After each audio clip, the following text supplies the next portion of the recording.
Χριστός ανέστη εκ νεκρών θάνατον πατήσας και της εν της μνήμας εις ζωήν χαρισάμενος.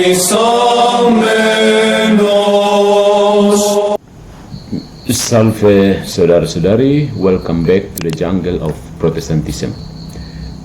Kali ini saya mengajak kita semua untuk menanggapi melihat bagaimana propaganda anti-Katolik melalui channel bernama Apologetika Eksklusif yang mencoba untuk berargumen mempropagandakan anti-Katolik. Ya, videonya dibuka dengan foto-foto halusinasi Martin Luther memakukan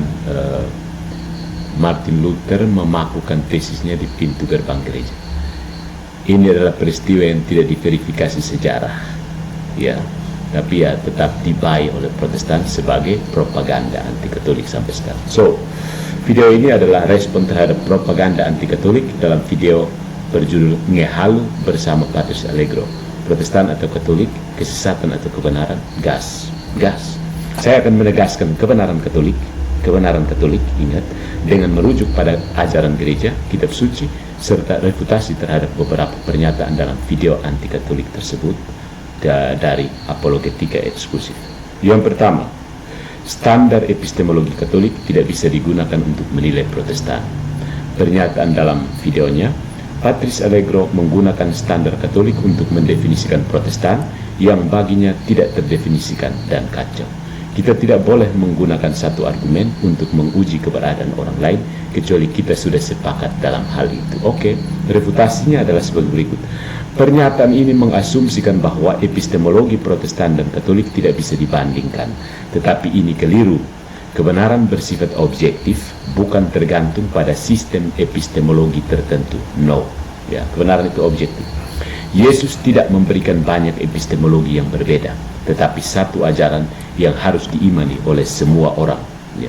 Ajarlah mereka melakukan segala sesuatu yang telah kuperintahkan kepadamu. Matius bab 28 ayat 20. Jika epistemologi Protestan benar, maka mengapa ada ribuan denominasi dengan tafsiran berbeda? Apakah kebenaran bisa berubah sesuai pemahaman individu? Kesimpulannya, Gereja Katolik memiliki epistemologi yang bersumber pada wahyu ilahi, bukan hanya interpretasi pribadi atas kitab suci. Menolak epistemologi Katolik berarti menolak otoritas yang diberikan oleh Kristus kepada gerejanya, dan jadilah Protestan. Karena itu kan, menolak otoritas gereja yang diberikan Kristus kepada gerejanya. Yang kedua, refutasinya adalah kesatuan Katolik tidak menjamin kebenaran. Pernyataan dalam videonya, apakah kesatuan menjamin kebenaran? Kalau atasnya sesat, bawahannya juga ikut sesat. Ya, refutasinya, kesatuan dalam gereja bukan hanya organisasi, tapi juga kesatuan iman, sakramen, dan kepemimpinan. Lumen Gentium, artikel 14. Yesus tidak pernah berkata bahwa gerejanya akan tersesat. Protestan dalam hal ini tidak percaya Tuhan. Sebaliknya, ia menjamin bahwa gerejanya akan tetap dalam kebenaran.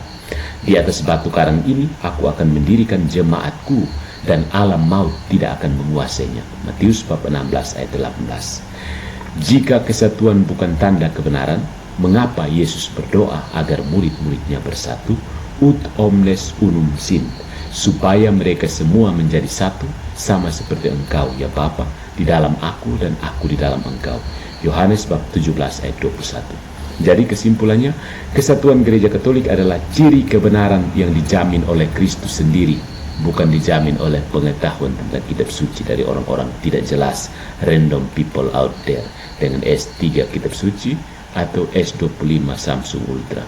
Gereja tidak dapat tersesat karena Roh Kudus selalu menuntunnya dalam kebenaran. Poin yang ketiga, refutasi terhadap Tuhan menjaga iman meski ada banyak denominasi. Oke, pernyataan dalam video ini, apakah dengan banyaknya denominasi Protestan, Tuhan tidak mampu menjaga iman mereka? Refutasi Katolik, Tuhan memang menjaga iman orang-orang yang mencari kebenaran dengan tulus, tetapi ini tidak berarti bahwa perpecahan teologis adalah kehendak Tuhan. No. Rasul Paulus menegaskan bahwa perpecahan bukanlah kehendak Allah. Aku mendengar bahwa ada perpecahan di antara kamu. Apakah Kristus terbagi-bagi? 1 Korintus bab 1 ayat 10 sampai 13. Apakah ada Kristus Calvinisme, ada Kristus Lutheran, Kristus Advent, Kristus Saksi Yehova, Kristus Mormon, Kristus Oneness, ya. Begitu kan ada Kristus Apologetika Eksklusif, Kristus Elia Miro, Kristus Dekingadas, Kristus Almofu. Tidak ada. Kristus Katolik. Sudah saya bilang Tuhan itu Katolik, iblis itu Protestan. Selesai. Yang keempat,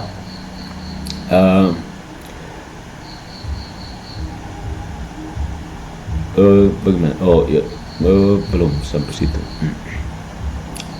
Jika banyaknya denominasi bukan masalah, mengapa para reformator sendiri saling bertentangan dan pecah?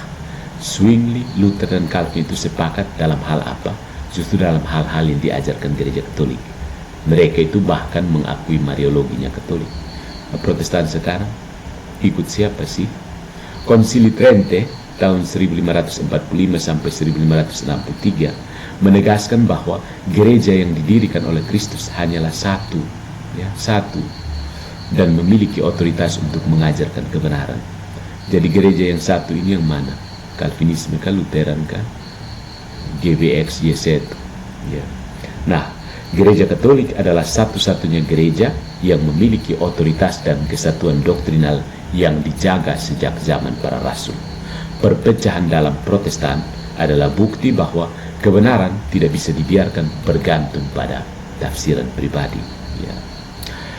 Refutasi berikutnya adalah Katolik tidak alkitabiah, sedangkan Protestan berpegang pada kitab suci. Ya. Pernyataan dalam videonya adalah kesatuan dalam Katolik itu tidak alkitabiah, sedangkan Protestan lebih alkitabiah karena hanya berpegang pada kitab suci. Kitab suci sendiri tidak pernah mengajarkan sola scriptura, saudara-saudariku. Justru Paulus berkata, berpeganglah pada ajaran-ajaran yang telah kamu terima dari kami, baik secara lisan maupun tertulis. 2 Tesalonika bab 2 ayat 15. Saya penasaran apa sih tafsiran orang Protestan terhadap ayat ini. Gereja Katolik adalah pelayan kitab suci, bukan lawannya. Justru karena tradisi apostolik, kitab suci dapat diterima dan diinterpretasikan dengan benar. Sola scriptura menyebabkan ribuan interpretasi yang saling bertentangan. Jika setiap individu boleh menafsir sendiri, bagaimana bisa ada kebenaran objektif? Makanya saya bilang apa? Protestantisme itu merusak kekristenan, menjadikan orang Kristen itu relatif, indiferen, dan agnostik. Ya. Jadi gereja Katolik tidak bertentangan dengan kitab suci. Itu hanya halusinasi Protestan. Dengan mengatakan seperti itu supaya kelihatan seolah-olah Protestan benar, tetapi justru menjaga dan menafsirnya sebagaimana mestinya, sesuai dengan ajaran para rasul. Jadi kesimpulan umumnya seperti ini, saudara-saudari. Mengapa gereja Katolik benar? Perhatikan ya, apologetika eksklusif. Yang pertama, Yesus mendirikan gereja Katolik. Ya.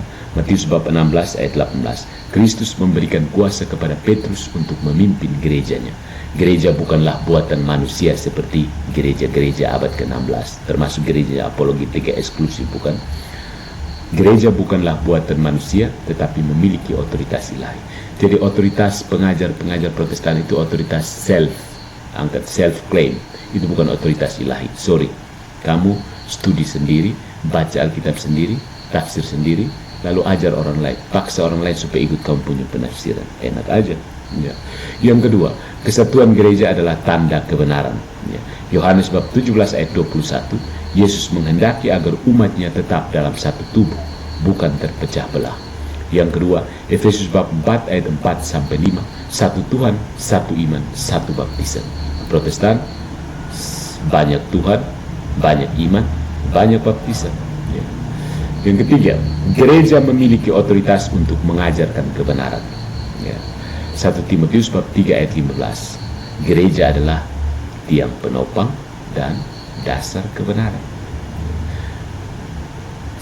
Sampai di sini sejauh manakah kealkitabiahan Protestan?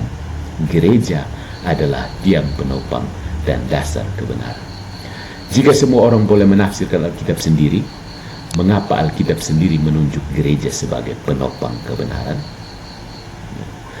Dan yang keempat, kitab suci saja tidak cukup untuk menentukan kebenaran. Ya, 2 Tesalonika bab 2 ayat 15. Paulus menegaskan pentingnya tradisi suci. Protestan sendiri tidak sepakat tentang bagaimana kitab suci harus ditafsirkan, menunjukkan perlunya otoritas gerejawi. Dalam hal ini, apologetika eksklusif sedang mengangkat diri sebagai otoritas mewakili. Protestan varian apa kalian? Kalian yang tergabung dalam apologetika eksklusif, varian apa? Let me know. Jadi, video yang berjudul apa? Ngehalu bersama Patrice Allegro, Protestan atau Katolik, kesesatan atau kebenaran, gas. Protestan itu sesat, heresi. Lebih tepatnya bidat yang sudah dianatema oleh gereja yang am. Itu fakta, bukan insult ya, fakta. Ya. Jadi video tersebut berisi banyak kesalahan logika dan asumsi yang tidak sesuai dengan kitab suci dan tradisi suci. Gereja Katolik memiliki dasar yang kuat sebagai satu-satunya gereja yang didirikan oleh Kristus, memiliki kesatuan doktrinal dan dijamin oleh Roh Kudus untuk tetap dalam kebenaran. Kepadamu telah kuberikan kunci kerajaan surga. Apa yang kau ikat di dunia akan terikat di surga. Matius bab 16 ayat 19. Gereja Katolik bukan hanya benar karena sejarahnya, tetapi karena iman, kesatuan, dan otoritasnya berasal dari Kristus sendiri. Ketika Protestan terputus dari otoritas ilahi yang ada dalam gereja yang am ini, selesai kalian. Kalian harus membentuk mata rantai suksesi sendiri yang adalah otoritas manusiawi. Makanya tidak heran kalau kalian debat terus dan mencoba mengajak orang Katolik untuk masuk dalam kekacauan masalah yang kalian ciptakan sendiri. Begitulah, Protestantisme adalah masalah besar bagi kekristenan. Keep calm and stay away from Protestantism.